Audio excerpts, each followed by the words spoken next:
Assalamualaikum warahmatullahi wabarakatuh. Sahabat Lima Waktu, apa kabar Anda hari ini? Mudah-mudahan dalam keadaan baik. Dan sahabat Lima Waktu, saat ini saya sedang jalan-jalan nih ke tempat kerjanya Profesor Dr. Ronald P. Palangan ya. Betul ya? Betul. Pak Ronald ini adalah ahli grounding Pak ya? Ahli grounding ya Pak ya?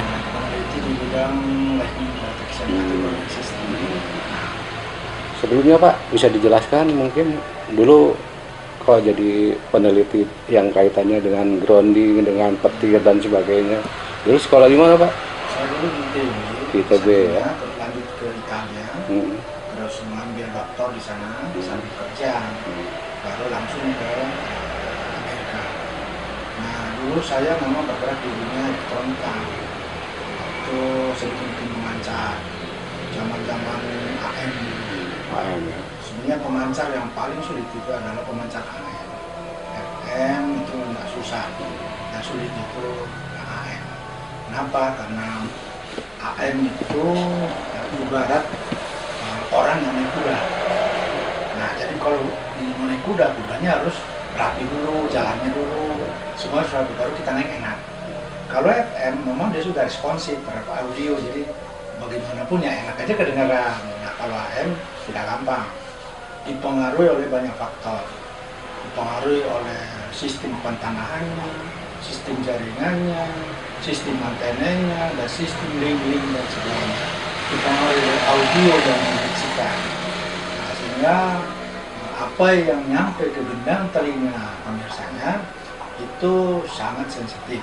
Jadi kalau desainernya kurang tepat, ya pasti tidak enak kedengaran, akan diprotes sama pemirsanya. Nah, itu kaitannya. Lalu berlanjut kepada kualitas. Nah, kualitas itu ternyata sangat dipengaruhi oleh alam. Nah, alam di mana antena itu dipasang. Nah, nanti berkaitan dengan grounding system. Jadi di mana grounding itu salah, si RF tadi, RF signal itu yang dipancarkan ke atmosfer itu tidak serta-merta diterima oleh alam, sehingga alam memberikan respon yang negatif. Nah, lalu RF yang membawa signal tadi menjadi cacat. Manfaatnya sendiri buat kehidupan manusia ini grounding itu apa Pak? Nah, baik. Kan banyak kalau ada saluran listrik, ada ground yang di ke tanah gitu kan? Betul. Apa itu sih Pak? Ya, Ininya manfaatnya? Grounding itu pertama dulu kan saya tujukan untuk RF atau pemancar. Lalu berkembang, dalam perjalanannya berkembang. Ternyata grounding ini efek sampingnya banyak, di mana dia harus menetralkan induksi petir. Nah, induksi petir jika tidak direduksi, petir itu jika tidak direduksi maka dapat berbahaya. Contohnya bisa membahayakan peralatan-peralatan listrik. Sebab itu listrik yang baik harus grounding dengan baik. Nah, masalah baik dan benar ini harus sejalan. Jangan hanya baik aja, tapi dia harus benar. Harus berfungsi juga dengan bagus ya? Iya. Nah baik itu bagus Pak ya. Tapi benar yang paling sulit, yaitu mencari titik di mana petir itu bisa netral. Nah ini ada alat-alat seperti ini nih, ya. Pak Ronald. Ini apa nih namanya nih? Ya, ini saya temukan ini di Itali. Ini namanya ILTER. Nih, saya angkat sedikit. Nah, ini namanya ILTER. Ini ILTER punya singkatan. Singkatan dari? Nah, singkatan dari Italian Lightning Technology Equipment Rod. Kenapa mesti Itali? Iya. Nggak Indonesia gitu depannya. Dulu ya. Waktu zaman di Itali ya. Iya betul. Pak Ronaldnya waktu itu masih di Itali. Iya. Jadi ini saya rancang di Itali. Ini sangat dikenal. Dan ini alat ini dirancang tidak sembarangan. Dia berdasarkan teori antena.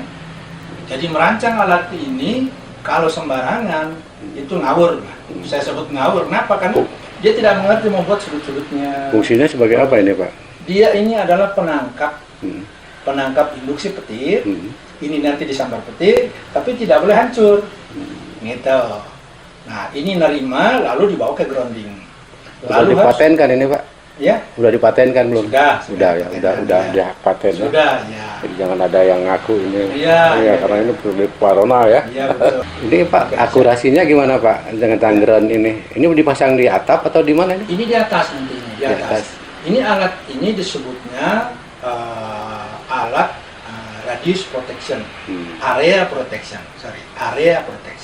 Area protection artinya memproteksi hanya area, bukan memproteksi gedung. Berarti ada radius kan? Ada radius. Berapa ini radiusnya, Ya, jangkauannya? nah ini sedikit tipenya ada R500, R300 maaf. Berarti dia mampu sampai 300 meter.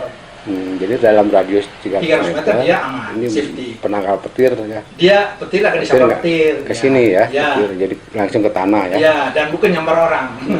Di mana aja nih Pak yang pakai alat seperti ini? Di militer sudah banyak. Di militer ya. Militer, Pertamina, PLN, sama gas, sama Di luar negeri? Di luar negeri banyak. Banyak sekali. Iya, Ya. banyak sekali di luar negeri. Ya. Hanya Karena orang, ini Iya, Italia, padahal yang bikinnya orang Indonesia ya. Iya, betul. Nah, setelah kembali ke Indonesia, maka ini saya kembalikan menjadi Indonesia. Indonesia. Ya, Indonesia Lightning Technology Kebun Rock. Nah selain itu ada ini juga Pak. Ya, siap. Ini awuk. Kalau orang Sunda itu awuk itu kan dari ketannya, beras ketan. Ini Iya. kok ada awuk gitu. Enak Pak itu dimakan. Iya. Iya. Kalau di Cimahi banyak, di Sirene ada awuk. Oh, Nah Pak, iya. kenapa Paling ini awuk. disebut awuk Pak? Ya, awuk itu singkatan. Oh singkatan ya. Kenapa saya sebut awuk? Sebab saya ini, maaf kalau saya bilang saya ini orang Sunda. Walaupun saya orang seberang, Iya. karena saya dibesarkan di Takaran Sunda. Iya. Jadi Kabarnya dari tahun 70 udah di Cimahi ya dari Pak ya? tahun 70 Pak. Iya. Iya, saya di Cimahi. Udah Jadi 40 tahun lebih ya. baru 40 tahun. baru, iya, iya. Jadi paham tentang ini ya, bahasa Sunda Iya, ya. paham. Pokoknya namanya awuk ya. Awuk, ya. Padahal ini singkatan. Singkatan, Iya. ya. AWUK itu singkatan dari Analyzer Water Underground. Jadi, Fungsinya ini sebagai apa nih? penganalisa atau pendeteksi air di bawah tanah. Air di bawah tanah. Air di bawah tanah. Nah, Cara kerjanya gimana Pak? nah ini cara kerjanya cuma dipegang. Jadi ini ada osilatornya di dalam, ada gelombangnya. Ada gelombangnya yang sudah jadi. Mana yang ini? Oh bukan, oh ada di sini, ada di dalam Oh, sini. ada di sini ya. Ada di Ya, dalam nggak sini. apa-apa. Tapi ini kalian bisa dipasang antenanya ini. Ada antenanya Pak ya? Ada, terpegang.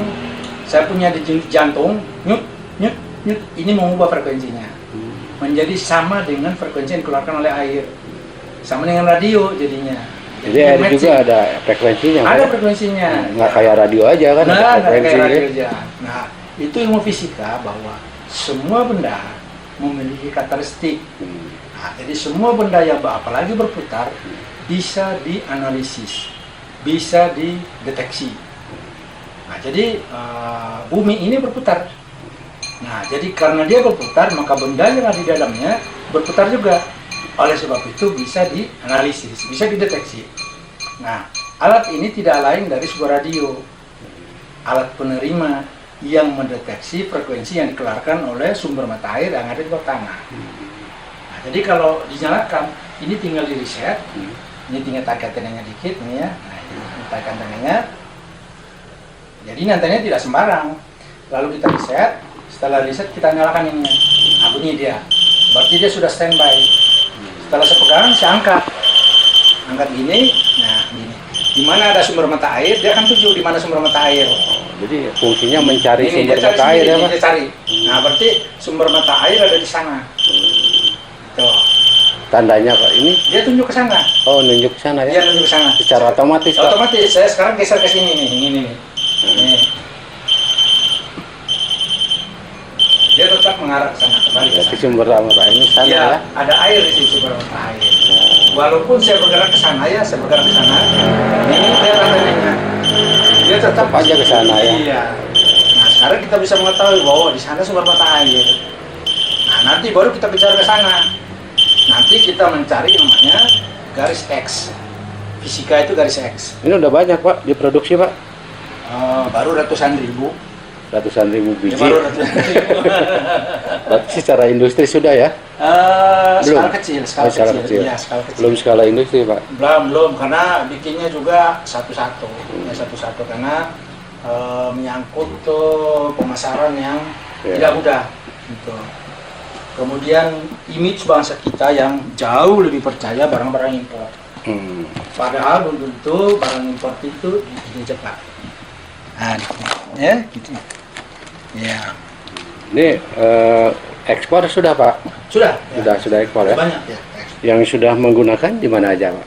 Banyak banget Pak. Lembaga misalkan? Ada di Bali, ada di Sulawesi, ada di Kalimantan, ada di Papua, kemarin dari Papua, ada di Batam. Tapi mereka tidak tahu bahwa ini dibikinnya di Cimahi ya? Bikinnya di Cimahi. Sama orang Cimahi lagi. Orang Cimahi yang bikinnya ya? Iya. Awuk ya? Awuk, iya. Jadi kalau orang sebut awuk detektor, kalau orang Sundanya dengar langsung tersenyum. Wah, awuk mah rawas, enak dimakan. Disangkanya awuk makanan kan? Makanan. Pak, harapannya apa Pak? Dengan penemuan-penemuan yang Bapak temukan ini ada awuk dan sebagainya. Iya, ini ada 4 sebenarnya penemuan Pak. Ada 4 ya? Iya, saya bawa kembali ke tanah air. Itu pertama tentang grounding system yang nanti detektornya itu saya sebut SAE. SAE itu singkatan dari Safety About Earth, jadi keselamatan di atas permukaan tanah gitu. Nah, ini penting sekali tentang grounding tadi dan penyalur petir. Tidak bisa atau listrik, grounding listrik, dan ini juga grounding sangat penting bagi ditemukannya energi yang efisien. Contoh, sering kita membayar listrik kemahalan, itu akibat tidak efisien. Pengaruh dari grounding yang tidak benar, gitu. Harusnya groundingnya dideteksi sehingga grounding memberi manfaat, lalu muncullah disebut efisien, gitu. Kan kalau kita bawa ke tekniknya itu grounding itu harus menghasilkan sumbangan terhadap energi sehingga energi itu tidak merugikan. Sebab di dalam listrik ada banyak parameter yang merugikan. Contoh Pak gini ya, kita pasang listrik 900 watt. Tapi kenapa baru 500 watt, 600 watt udah jebret? Nah, karena di beban listrik itu, di beban konsumen, ada parameter yang seharusnya tidak boleh ada. Nah, ini penting sekali grounding untuk menetralkannya itu. Kalau tidak ada itu ya itu jadi beban nantinya. Gitu. Pak, ini ilmu yang Bapak peroleh ditularkan kemana saja? Ke anak, di kampus atau di mana Pak? Ya. Ada nggak misalkan Bapak kasih buat regenerasi misalnya? Ya. Saya bangga sekali Pak ya jadi warga negara Cimahi. Saya sebut saja warga negara Cimahi. Ya. Sebab Bapak, saya tidak merasa rugi untuk menjelaskan penemuan saya ini kepada siapapun. Terutama kita punya bangsa orang Cimahi, khususnya bangsa Indonesia ya, dan itu saya sudah sering lakukan. Tapi ya itu lagi-lagi orang itu mandang enteng, sering mengatakan ngomong sudah biasa begini, nah berarti orang itu tidak mau maju. Akhirnya saya ke negara orang, ke negara lain Pak. Negara lain itu. Negara mana yang sudah ini? Ada banyak Pak. Yang welcome sekali dengan hasil penemuan Bapak. Ya, contoh yang paling dekat ya Singapura, Malaysia, Brunei Darussalam, dan lain-lain. Jangan sebutlah negara orang, kita sebut saja negara kita Indonesia. Jadi ternyata apa yang Bapak teliti, apa yang Bapak produksi ternyata menarik minat dari orang-orang luar. Ya. Ini seperti saya katakan tadi ada 4 yang saya temukan, yaitu satu SAE, nah, terus yang kedua awuk. Nah, awuk ini tadinya bukan untuk air minum, tapi mencari sumber mata air yang memiliki gerakan vertikal yang ada di bawah grounding. Jika itu ada, maka dapat membahayakan orang lain. Contoh gini Pak, banyak orang tidak tahu bahwa yang mati atau korban di kamar mandi adalah orang yang disambar petir melalui air. Contoh melalui air ya. Melalui air ya. Jadi air itu adalah sarana sangat baik untuk menyalurkan tegangan. Nah, petir itu kalau grounding itu disambung ke sumur, grounding disambung ke sumur, lalu petir masuk ke sumur, nanti orang pompa air dari sumur masuk ke toren, dari toren keluar di shower, keluarlah kembali aslinya petir di ujung shower. Nah, itu yang nyengat orang. temuan yang ketiga apa Pak? Tadi 2. Temuan yang ketiga Apa? itu tempat nyenyak tidur yang saya sebut ECG detektor. ECG ini adalah heterogen. Nah, heterogen lalu saya sundarkan lagi namanya angger atau tibra. Nah, tibra. Oh, tibra ya? Tibra, iya. Oh, tibra itu tidur ya? Iya, tidur Nyenyak, nyenyak, gitu. betul. Ini yang paling lama saya riset. Kenapa tibra Pak? Ya. Namanya kenapa tibra? Jadi kita mencari namanya QMB. QMB itu kuantum menit bumi. Di mana ada QMB-nya, maka di situ kita nyenyak tidur. Nah, contoh, ini tadinya bukan untuk mencari nyenyak tidur sebenarnya, tapi mencari tempat lokasi tidurnya anak brilian. Anak brilian itu yang punya nilai 9 ke atas. Saya riset 10 dalam negeri, 10 luar negeri. Ini anak brilian, jadi memang mahal ininya nih. Lalu ketemulah detektornya. Anak brilian itu nggak sembarang tidur. Ini bisa dideteksi dengan alat yang sudah Bapak buat ya? Iya. Yang keempat Pak? Ya. Yang keempat? Yang keempat MUK. MUK. MUK. MUK itu kan ini. Ya, MUK itu kan begini, ini MUK Iya. ini MUK. Ya. MUK itu singkatan dari mineral underground. Mineral underground itu untuk mendeteksi sumber minyak bumi, gas dan mineral lainnya. Bisa juga mendeteksi uranium. Kereta. Nah, ini bisa dipakai mendeteksi seperti contoh kapal selam kemarin yang hilang bisa dideteksi katanya. Tapi kan saya nggak dipanggil, Pak. Padahal ada di Cimahi Ada di ahlinya Cimahi, iya. Baik Pak, terima kasih Pak. Siap. Waktunya saya diberi kesempatan untuk berkunjung ke sini sambil Siap. melihat-lihat ini Iya. produksi, ada audio, ada banyak ya. Betul, betul, Pak. Kalau bahasa Sunda pabalatak dengan Pabalatak, ini pabaliu. alat ya. Ya demikian sahabat Lima Waktu bincang-bincang dengan Prof. Ronald ya, Ya, seorang pakar grounding Iya. di Indonesia yang kebetulan tinggal di Cimahi baru 40 tahun lebih ya. Tahun lebih. Baik Pak, terima kasih Ya. atas perhatiannya. Sampai